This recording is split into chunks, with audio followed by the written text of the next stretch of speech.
Hello, good afternoon. I'm Andrew Hsu, President of the College of Charleston. Welcome to the first town hall meeting of this academic year for our students and families. I want to thank you all for being here, either in person or online. And I was told I should tell you, those not here in person, that good seats are still available here in person. I'm joined by on stage by Suzanne Austin, Executive Vice President for Academic Affairs and Provost, Alicia Cadell, Executive Vice President for Student Affairs, and John Lunan, Executive Vice President for Business Affairs. Seated up front here are other members of our senior management team. If you are like me, you'll find relief that our semester is finally underway and things appear to be returning to a normalcy that we can recognize. We didn't get to this point by accident. The reason we're where we are as an institution is because as a campus community, students, faculty, staff have pitched together to find a way forward. I want to commend our students and their families for their resilience, their positive spirit, and most of all, their good humor. This will be another exciting year of achievements for our students. I can't wait to see everything that they will accomplish, both inside and outside of the classroom. Now, let me turn things over to Mike Robertson, Senior Director for Media Relations, for your questions. All right, thank you, President Hsu. Like he said, I'm Mike Robertson, Senior Director of Media Relations, and I will be moderating the Q&A portion off camera. Some brief instructions before we get started. For those of us online, you can submit your questions live using the Q&A feature on the top right of your screen. I'll read each selected question aloud, and the appropriate presenter or presenters will respond. Please keep your questions brief and to the point. And of course, if we don't read your question live during today's event, our presenters will still try to answer you directly through the chat. For our attendees who are here in the Stern Center, it's easy. Just go to the microphone in the middle aisle, and we'll call on you when it's your turn. So let's go ahead and get to our first question. We do have a few pre-submitted questions to talk about, so let's go ahead and get to one of those first. The first one is for John Morse in facilities. The question is, how do I report a service request for pests, such as cockroaches, and how does the college respond when a service request comes in? Thank you. Good question.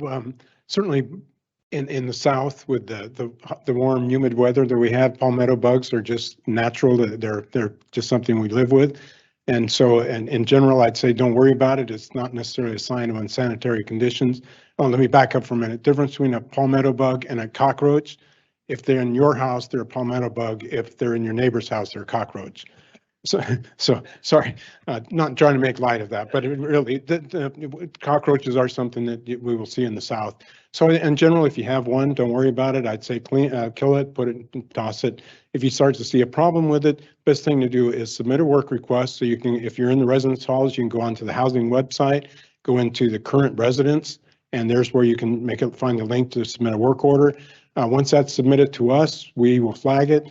We have a external pest control company that we work with. They'll come in and take an assessment for it and take care of the pest for it. But in general, if you have any type of a work request, if you live in the residence halls, go into that the housing website or onto my portal, and there's links there that can get you to our work order system. Let me ask you one question. With the weather we've had recently, the rainy weather, does that seem to bring them out more? Well, it's the warm, humid weather. That's just the nature of those. The palmetto bugs like the warm weather, and that's just something we live with here in the South. Yep.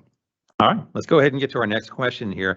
Has there ever been consideration to extending the hours of the library on Friday and Saturday evening for students who would find it helpful in both finishing up work for the week or presenting or getting prepared for the future deadlines? That's the first question. The second one, is there a place students can go to work when the library isn't open on weekend evenings?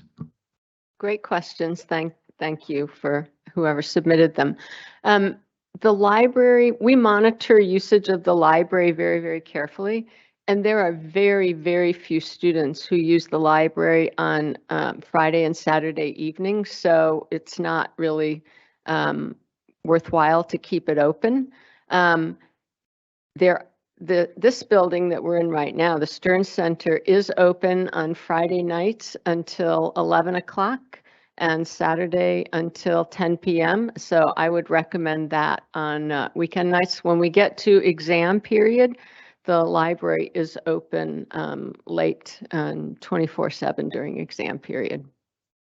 Okay, let's go to one of the questions that we received just a few minutes ago. I'll paraphrase a little bit. It says, I see a lot of questions from parents on the Facebook College of Charleston page asking about transportation to and from classes, especially night classes for the kids that have to move off campus due to lack of housing. The question is, does the school have any plans to assist with transportation for the kids who live off campus?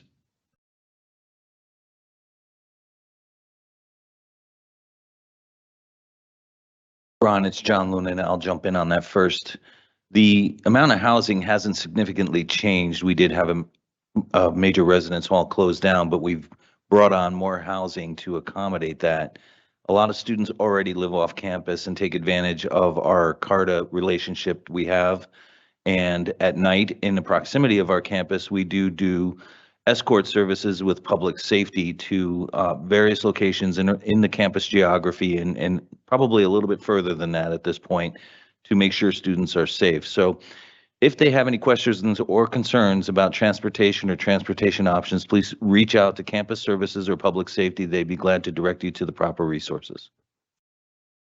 And Mike, I may add in there, hi everyone, Alicia Cadill in Student Affairs. I would remind us that we also offer a Cougar shuttle in the evenings that will transport students on the peninsula between 11 a.m. and 3 a.m. I think. Stephanie, I'm looking at you. You might be able to help me. So there's a late night that can take students around the peninsula. And the other thing I would encourage is checking our website for, we have a new family platform as a way to engage and get information. And so I think many of our families were exposed to that over new student orientation, but there for our families of returning students, that platform can be very helpful. And that's where we, the college, are putting out most of our information and responding to that feedback. So you may find that a little more informative with some added information beyond the Facebook pages.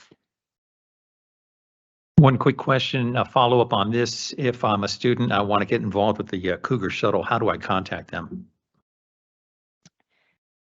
So if you just Google Cougar shuttle on the website, I don't know the phone number off the top of my head, but you just call them and you tell them where they are. Someone's or Paul Patrick will put it in the chat for you. If you just call them and you tell them where they are, and they come and get you and bring you to where you need to go. Okay, thanks a lot. It's never too late or too early to think about graduation, and that brings us to our next question. What are the dates for graduation in 2023?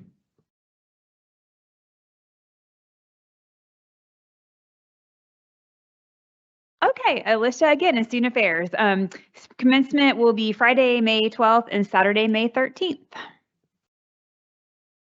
All right, perfect. Let's go ahead and get to another pre-submitted question here. The question concerns COVID. The first part is, why is the college not providing housing and meals for COVID positive students? I can take this one too. So I think one of the pieces to be kind of looking for is the communication that we've shared out around the transition to an endemic status. And so taking guidance as we have continued to do from our state health department as well as the CDC, and then certainly looking at the American College Health Association, we're following policies that are recommended for residential campuses. And so that means we are encouraging students who live on campus or live off campus that test positive, if they have a way to go with family or friends to be away from who they may live closely with on or off campus, we still encourage that. And we're seeing many of our students choose to leave campus for that 5-day isolation period. But we've moved this year to an isolation in place status on campus. So if students aren't able to leave campus, they are isolating in place, and they receive guidelines on how to do that, how to have communication with their roommates and suite mates, the behaviors to follow in that space, and then how they can go out and navigate getting the meals that they need. So that may be an on-campus dining. It may be by having delivery to the residence hall and to pick it up at the front desk area. So there's different things that we're advising students to do. And certainly we still have a way for students to request if they are not well enough to get meals. We're asking them to let us know that when they report their COVID positive case to the college, they receive a whole wealth of information of different tips and pointers of how to navigate that, including how to let us know if they're not well enough to get those meals so that we can help navigate that and check in on them as well. And that would be for on-campus students. Bridget, did I miss anything? Okay, I'm getting the okay from Bridget, so thank you. Speaking of Bridget, let me ask you a couple of questions here. We've heard now in the news about a new COVID vaccine that's coming out. Do you want to address if the college is going to be involved in that? Yes, I would be happy to. Can everybody hear me? So we are actively working with DHEC to try to develop a time, several dates when they can come on campus and provide not just our students, but our faculty and staff with the bivalent vaccine, as well as, primary doses of the vaccine. In addition to that, Walgreens at the corner of Calhoun and King is currently offering the vaccine, the bivalent vaccine, and CVS at the corner of George Street and St. Philip will be offering that sometime soon. They don't have it quite yet. Okay, great, thank you. And just a couple quick notes here. If you do have questions about the Cougar Shuttle, we do have something in the live chat about that, and you can get information. Also, more about graduation dates is also in the live chat. And I want to invite anybody who's in the audience who would like to take questions or who would like to make a question. We have microphone ready for you. Just stand up there and we'll recognize you. Let's go ahead and get to our next question. It involves food. Are there any plans to improve the food at the dining halls? C of C dining halls are consistently ranked low.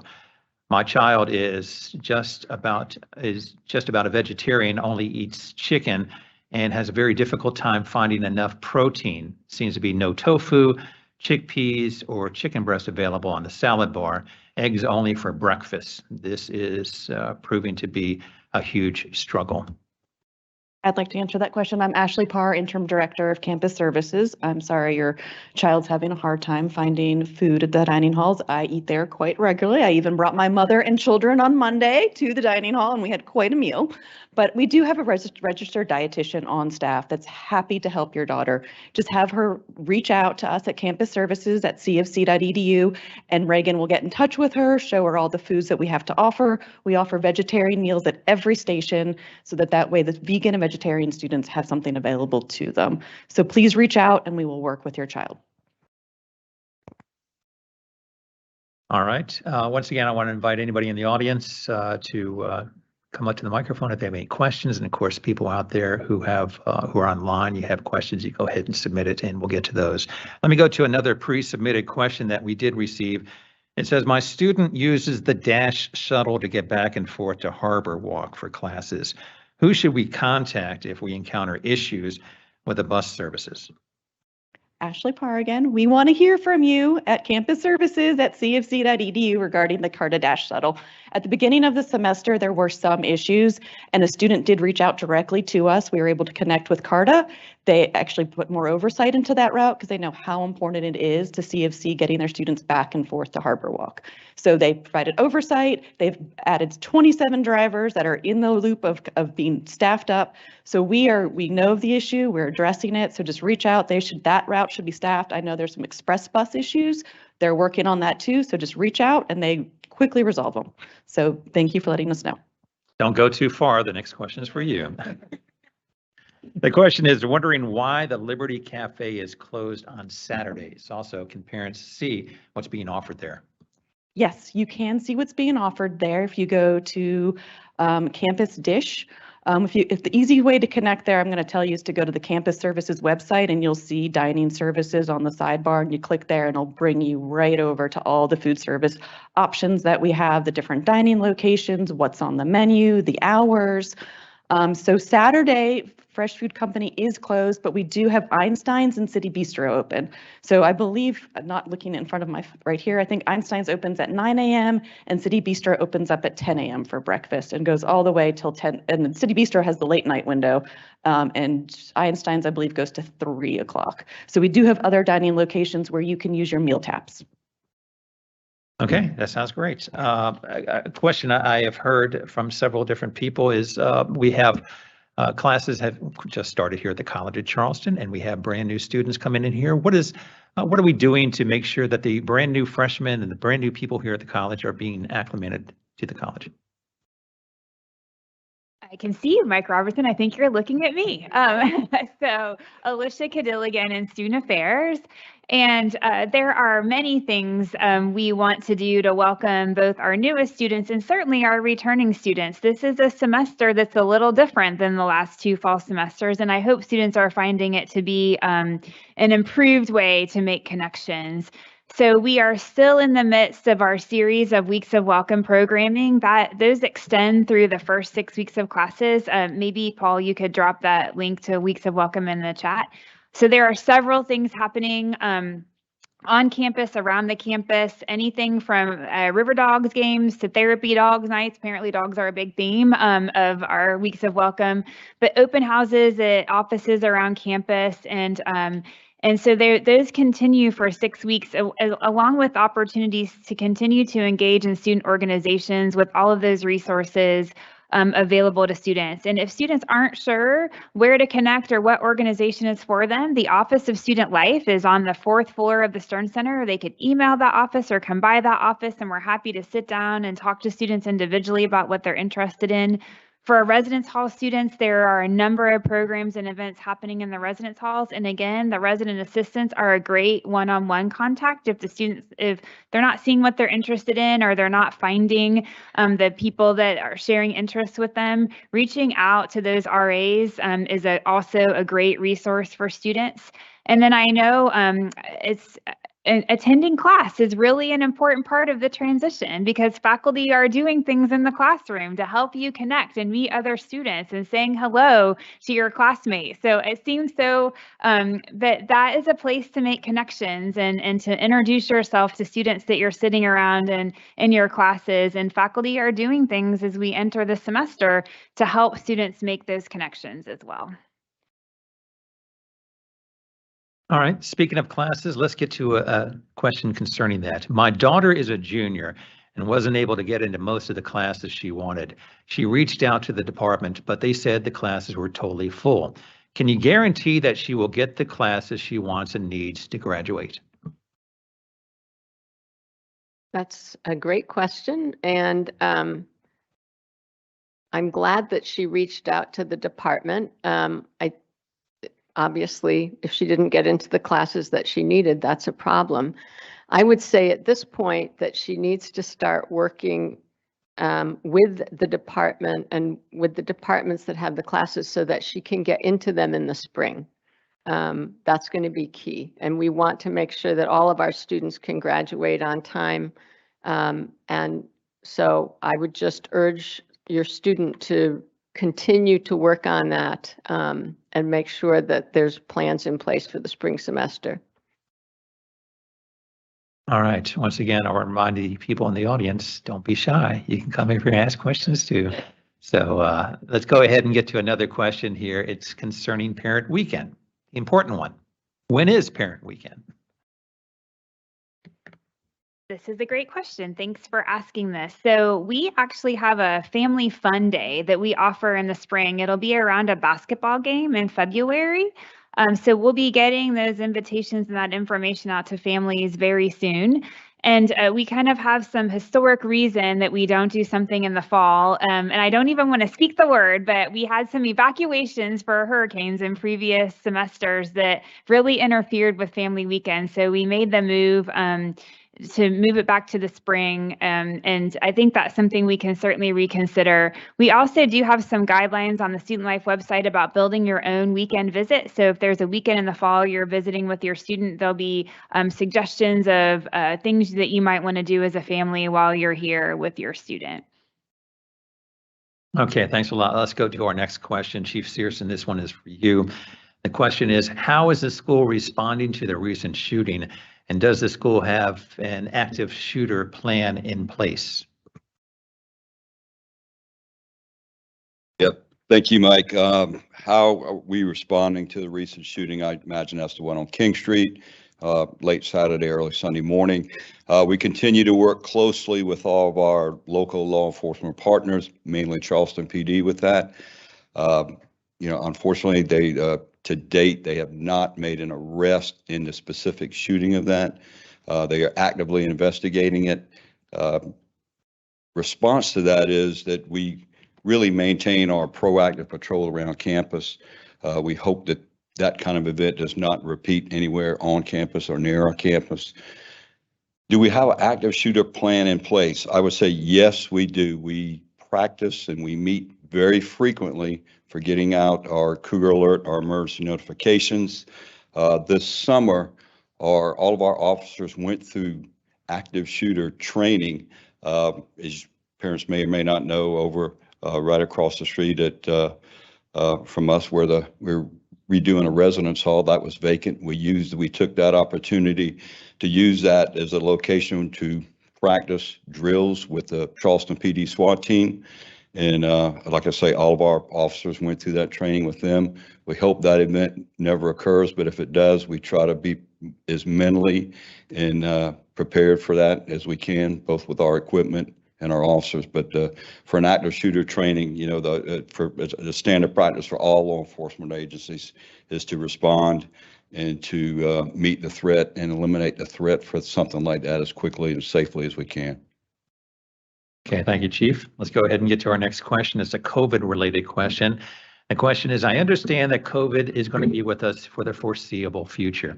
I'm just wondering if the college would consider testing when faculty and students return to campus after the November break, after Thanksgiving, and after the winter holidays, et cetera, to avoid bringing the virus back to campus and spreading it. I can start this one, and Bridget, maybe you want to pop up and fill in. I think this is a great question, and I think this is part of our just challenges as a greater community navigating the endemic status of COVID. And what that does when we move into that status is it places a lot more self-responsibility on individuals making decisions to manage their own health and to be responsive and responsible when they have any symptoms to test themselves and then to isolate themselves. And I will say we've been really encouraged by students that have been self-reporting that and then using their resources to navigate isolation so far this semester. We know with the prevalence of self-testing, that's much easier than it was even a couple years ago with the presence of availability of vaccine. That also creates a more manageable situation. So what I would say, we didn't test after Thanksgiving last year, but we certainly tested for a return to spring. But that status and advice has changed based on current information. But what we will do, as we have through the whole pandemic, is we'll monitor what our state and national, federal organizations are advising us to do. And if that becomes advisable, we are certainly going to do what is best practice to keep the campus and our students safe. But certainly we encourage regular self-testing and monitoring to make sure that folks are doing what they can personally to be as safe as they can while protecting themselves and others.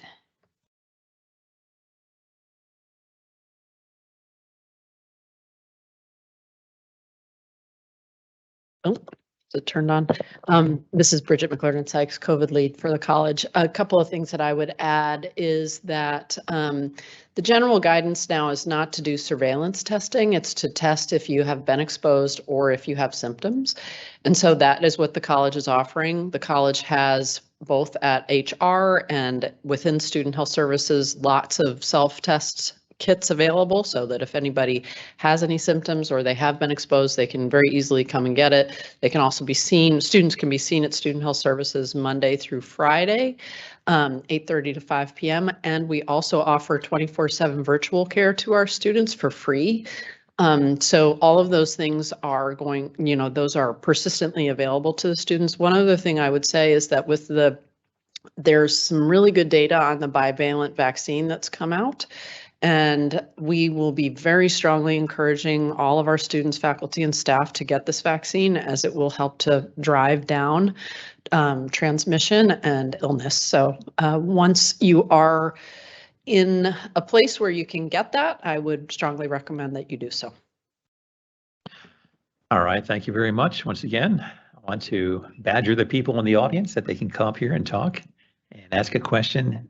It looks like we have somebody who's interested. Go ahead. Hi, my name is Charlie Gendrich. I'm not entirely sure to address this question to, but it's kind of a question on classroom practices and specifically the prevalence of homework software in a lot of my classes. I know a lot of students' classes. This homework software is typically offered by the textbook manufacturers, and it's typically not cheap. This semester alone, I've spent over $200 buying 3 different softwares for 3 different classes, just to have the ability to turn my homework in. And I was wondering if the college has a stance on this, if they're or if they're actually willing on to take measures against it, either in terms of like standardizing the programs used or even disallowing them entirely.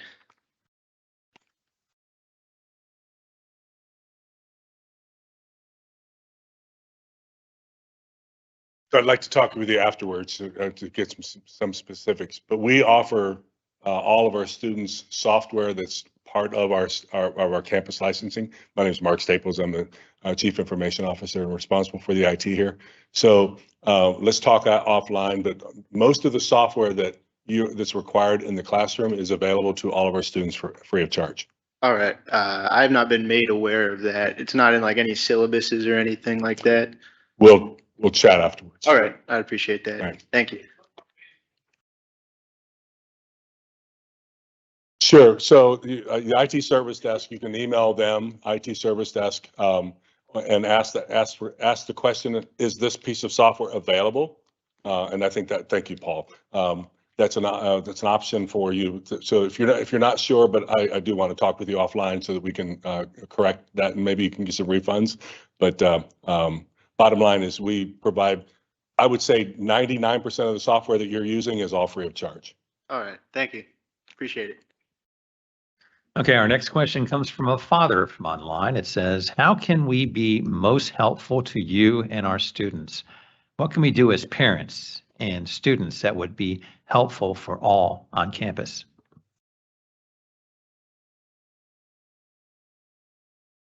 I can start that. I thought we might all want to have things to say. So I really appreciate that question. And a few things I think about, and I share this when I talk with families at orientation, is I think it's really important that the college and families and our students all be partners. And oftentimes the families are the first one-on-one connection with your students to know what's going on or what you think they ought to be doing that they're not doing, or those kinds of things. And so I think a few things that I would think of are making sure that you're part of the parent portal that I mentioned earlier. And you can find that on the family website. When you just go to our homepage, you'll see the site for families on there.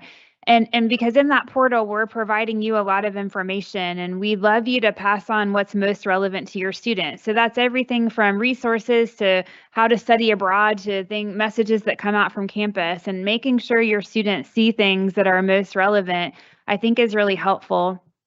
I think encouraging your students to find a balance of academic work and support, and then also finding the out of class activities that they find meaningful and positive and productive. And if they're not sure how to do that, helping them find us via email or coming to our offices so we can help them find those things so they have a well-rounded, supportive experience. And then certainly helping your student make us aware if there's help they need. You know, we talk about there are lots of resources on the campus, and we exist. We have jobs so your students can be successful, but we can't know each individual student's specific needs, but we can help them navigate to get the resources that they need, and not waiting. As soon as, you know, an issue comes up, have them reach out to us or have them help navigate to us so that we can try to address issues as soon as we know they've arisen. And that's how I think families can really be helpful to your student, is partnering with us in those ways. So I just want to emphasize how important it is, what Alicia just said, the last point. And that is, I do believe that students often need help, but they don't know that they need help. And I know that for a fact because I have two still teenagers, one in college and one in high school. And I do know oftentimes they need help, but they either don't know where to get the help or don't realize that they need help. So as parents, I think the biggest help you can give to your student and which would really help us is to encourage them to seek help and to help them realize that they needed help. And if you noticed any difficulties in your student, either academic difficulties or emotional difficulties or whatever the situation is, and if after advising them to seek help, they're still not seeking help, then you are welcome to reach out to us directly, and we will make sure to get the help that your student needs. Like Alicia said, we have a very strong faculty and staff that are student-centered, and they all are here to help, and they all are here and they want to help. But with 10,000 and actually 11,000 students, we just don't know who at any given moment is needing help. And so your help would certainly be very useful to us. Thank you.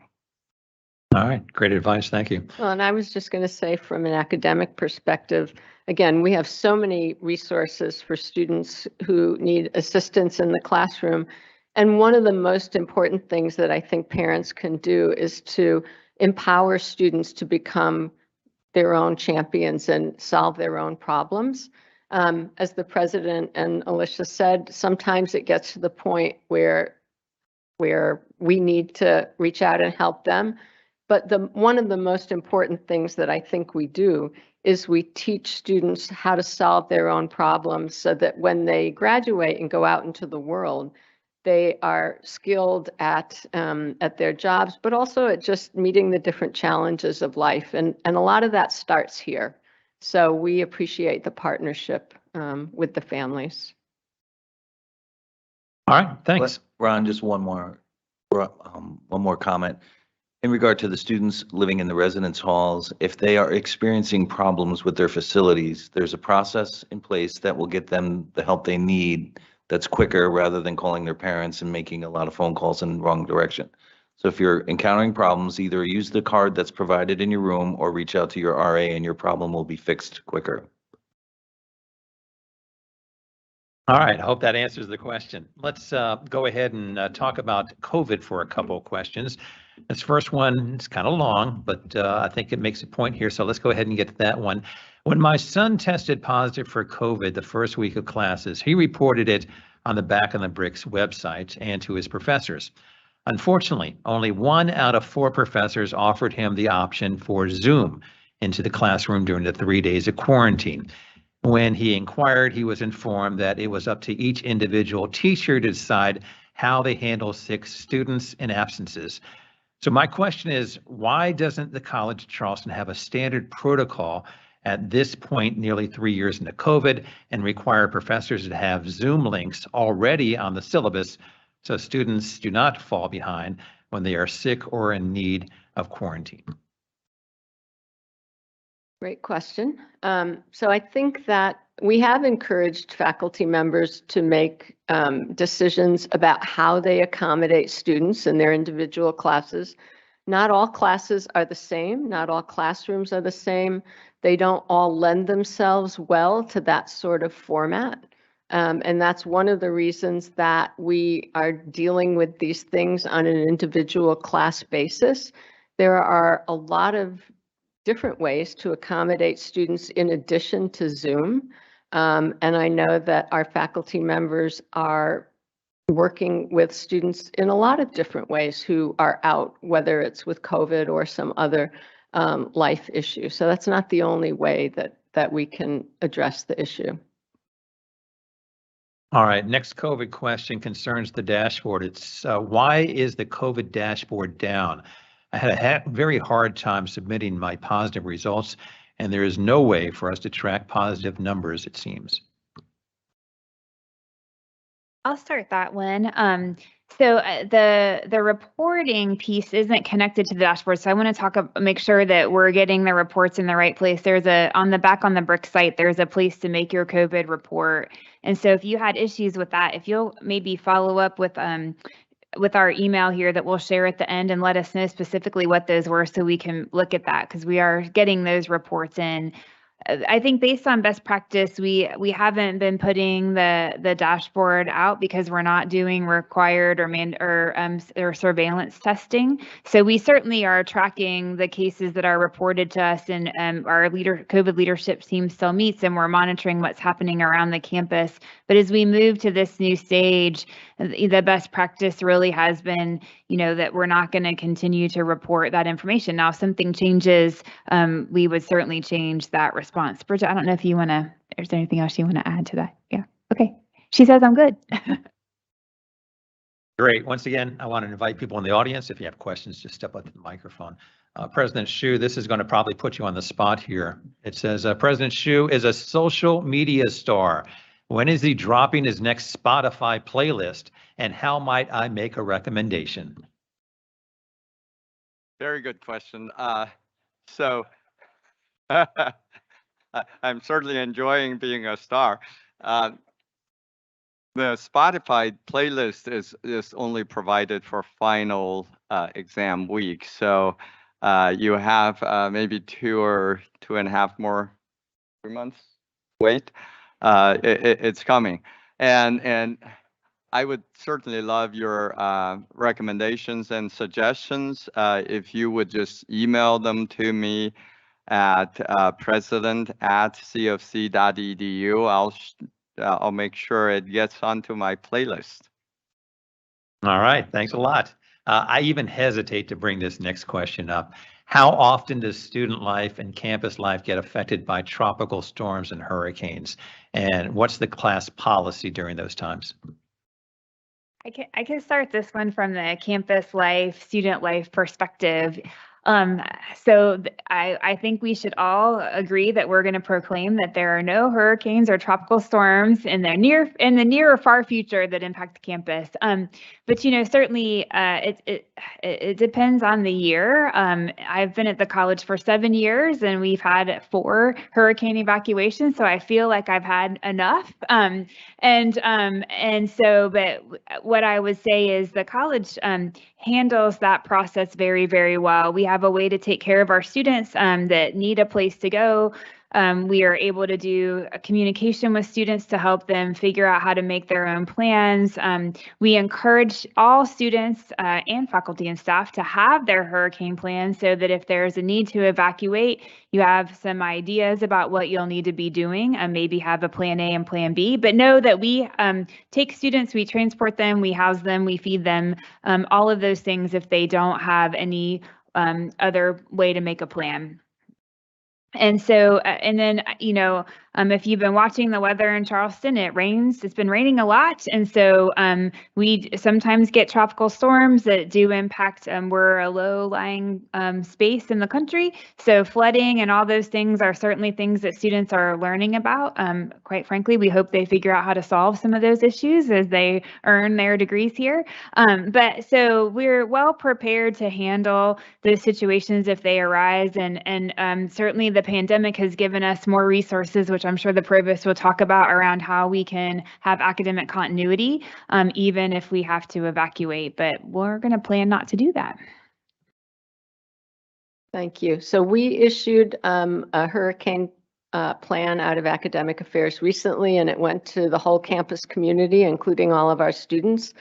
In the event of an evacuation, depending on whether or not people have power, depending on where they are, certainly in the age of Zoom and post-pandemic, we can implement some of the things that we did during the pandemic in order to keep class activities going. But again, we understand that that will be very dependent on the situation of the campus community, but also of individuals, depending on where they've evacuated and what the resources in those locations will be.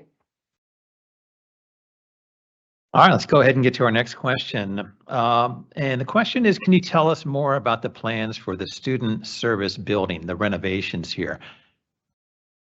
Thanks, Mike. I think we're talking about an article that just came out yesterday announcing a renovation plan for 58 George Street, which is a historic property, a historic home right in the heart of campus. And we've had some philanthropic support plus partnership with the college on funding to renovate this space. And that space will be designated and supportive of student success efforts.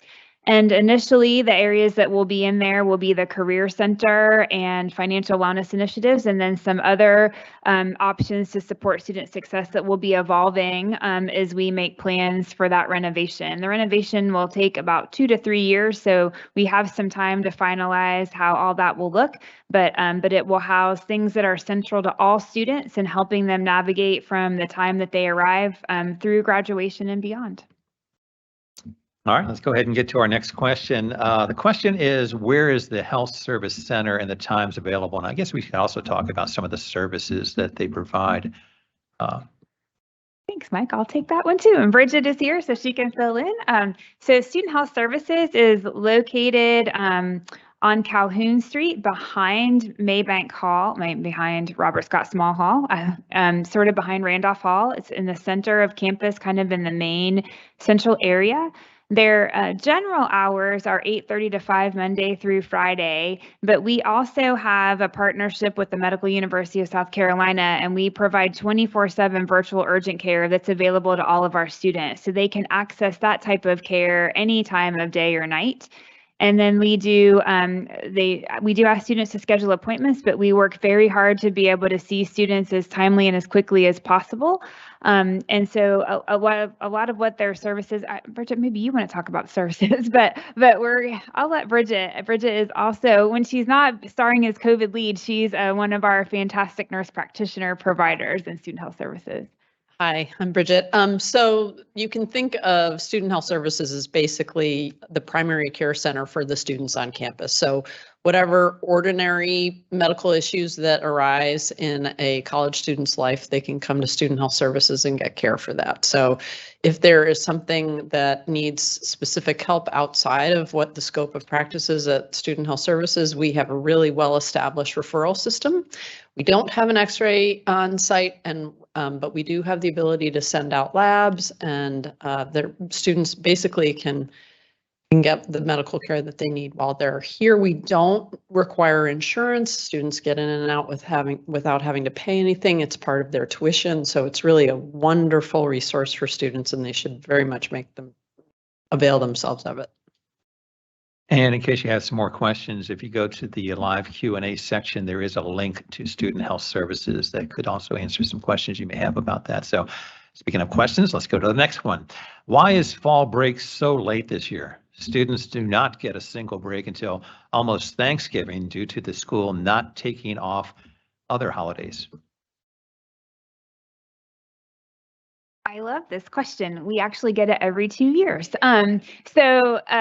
We set fall break on the even years because the state mandates that public state institutions be closed for election years and the even years, election day on the even years. So we set fall break on the Monday before election day and then election day on the even years. Yeah, that's why. All right, next question here. The student question about software was about tests, quiz, and homework programs that go with textbook, not productivity software. Could someone familiar with that explain about the high cost of online course materials? Mark Staples is walking up to the stage. So Mark Staples is Chief Information Officer. I think I'll start because the online course materials are a broader thing than just the software. So productivity software, if you're talking about things like Microsoft Office, that is free to all of our students. They can actually download it to about 2 or 3, I think 3 devices at the same time. And so we provide a lot of software to our students because we do also require them to have a laptop, and most of the software, again, is available online. There is a website we can put in the chat as well. It's appsanywhere.cfc.edu, and all of our software is available for download there to the laptop. So I think if there's anything that you want to follow up with, Mike, on this, but if that's productivity software is generally things like Microsoft Office, that is available to the students. All right, more questions. 2 of them now talk about evacuation plans. The first one about the hurricane evacuation. It says, does the hurricane evacuation plan help students who live off campus? Thanks, Mike. And I'm sorry if that wasn't clear. Absolutely. We're going to work on a plan for any student who needs that type of support and help. Okay. And the next question is, I read the protocol related to hurricanes that could impact the campus. However, I didn't see any information on how we can come to the campus to pick up our students who don't have transportation. Also a great question. So we would be sharing with the campus community. Fortunately, and most of the time we have several days of advance notice, and we'll be able to share transportation kind of guidelines and what's happening in the city. So certainly as long as the city is open and accessible, which it would be for a few days before as we're going through the evacuation process, then families can come and pick up their students in that window of time. Paul, did you want to add something? Paul Patrick, Chief of Staff. I would add, if and when we ever do get in a position where we have to have an evacuation of campus, we also pay special attention to flights so that we can provide enough time on the front end and the back end of an evacuation for students that fly home to be able to get out in enough time. And then we will typically take that into consideration when we resume classes to be able to give at least a few days after the airport were to reopen for students to be able to get back. So all of that plays in, and almost always we have at least 36 hours. Usually it's closer to 72 when an evacuation order is issued by the governor and when we actually have to evacuate. So there's a good bit of timing, and when we get into that situation, you will see a cadence of communication coming out of the college multiple times a day on when we'll update, when we may have to issue an evacuation order. But we take all of that into account to make sure that students have more than enough time to get out of town. Okay, let's go ahead and go to another question here. Does the college organization or sponsor any social events for student bodies like campus or concerts on campus? Do we have any concerts coming right? Also a great question. We do a wide variety of activities. Those are sponsored by groups like our Campus Activities Board, should be student organizations, but then there are also faculty, staff. Our music department often offers lots of activities and programs, so there are lots of things happening on campus. We typically talk to students and survey students about the types of things they want each year. And so we do offer different concerts. Usually our main concert is on the last day of classes in the spring semester, but there could be smaller concerts, coffee houses. We've done Battle of the Bands with local bands, just really what students want. And if there's a student particularly interested in that, I would encourage them to reach out to the Student Life Office, the Campus Activities Board, and talk about what they're interested in and why, and we would work to do that. But also looking at the campus calendar, looking at events, particularly coming out of the School of the Arts, you're going to find lots of things on campus that would be of interest. And Alicia, I want to quickly just add, the George Street box office lists all the events on campus that we sell tickets for, and the students have free events. So if you go to gsbo.cfc.edu, they'll list it out. We've got all School of the Arts events, things that student life is happening, and then the community partners that come in that rent spaces here. So you'll be able to find all those events, and there are ticket prices for students listed. Okay, have a technology question coming up now. Where can a student get help connecting their wireless printers to the Wi-Fi on the campus housing?